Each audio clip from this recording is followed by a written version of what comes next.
अस्सलाम वालेकुम दोस्तों, सलाब ज़दगान वास्ते मैं कोई अशार लिखिया जो मैं पेश करदा हाँ। हो और रब्बा सानू माफ़ करी साडे तू गुनाहां नूं, निक्के निक्के हासियां ते निक्के निक्के चावां नूं। रुल गईयां जाना इत्थे, रुल गईयां जाना इत्थे, नाले तू गावां नूं। रब्बा सानू माफ़ करी साडे तू गुनाहां नूं।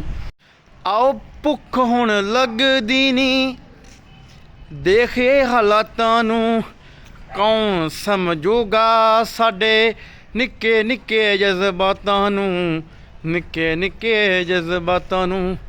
पानी हुण आ गया बहुत, देख तू रावां नूं। रब्बा सानू माफ़ करी साडे तू गुनाहां नूं।